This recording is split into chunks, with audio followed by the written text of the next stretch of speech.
Welcome back to my YouTube channel. My name is Carlotta Boyd and I am a 3%er and God has called me to a purpose. I'll be sharing today about renewing of the mind. And before I start, I want you to like and subscribe to this channel. Yes, I want to give this video a like. Yes, I'm waiting. Oh yeah. Yes, man, go ahead, like and subscribe before I start. Okay, I want to share today from the book, the Bible, Romans 12, verse 1 and 2. And it says, I beseech thee, therefore, by the mercies of God, to present your bodies a living sacrifice, holy and acceptable, which is your reasonable service. And be not conformed to this world, but be ye transformed by the renewing of your mind, so that you may prove what is that good and acceptable and perfect will of God, for perfect will of God. I just want to share about how important it is to renew our mind.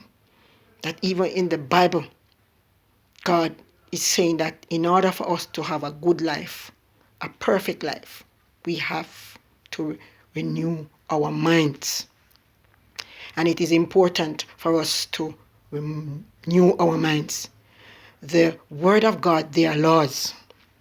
And so when we violate the laws of the mind, we are going to pay the penalty. We are not going to get any result in our lives.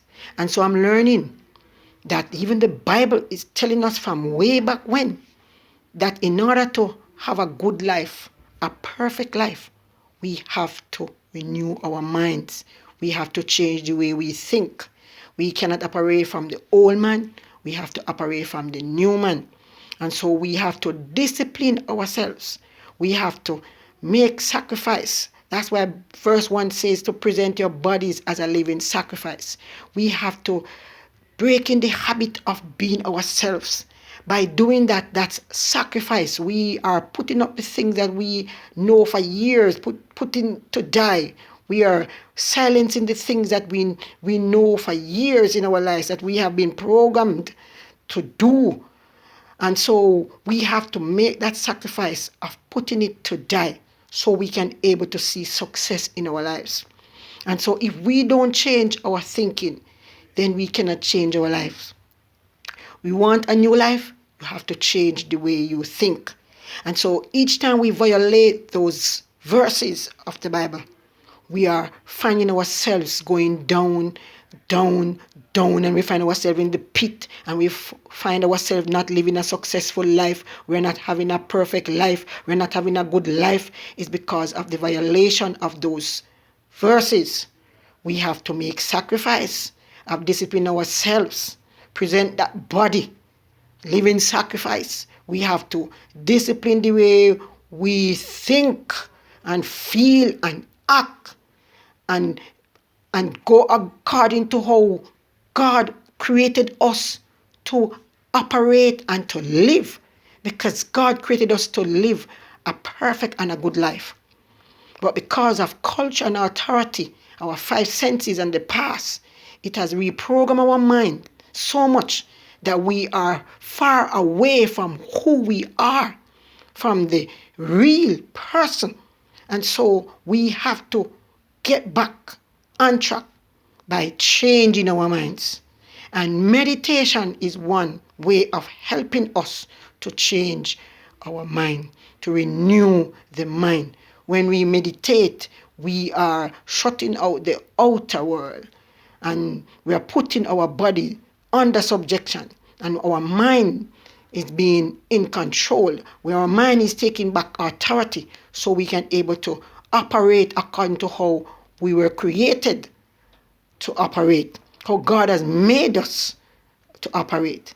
So I challenge us today, as I challenge myself, that let us stay on the path of renewing our minds for a new life. Because if we don't, we are always going to fall victim. We're always going to find ourselves in the unsuccessful part of life. And because of the violation of the laws of God, we are paying the penalty. And we are reaping what we sow. So if we want good life, we have to sow good seed by renewing our minds, by getting rid of the past, by programming our minds repetitiously with new thoughts, with new thinking, with new way of doing things, so we can able to see a better life. And as we are on this path, we want to become a millionaire. We have to have a millionaire mindset. And the first step is to change the way we think. We change our thinking, we change our life. And so as we are on this path, journey to change the way we think, I just want to encourage you. We have to get rid of the old man. We have to put it to die. We have to break that habit of being ourselves and get a new life so we can able to see better results. Please like and subscribe to the channel. Give this video a thumbs up and see you again.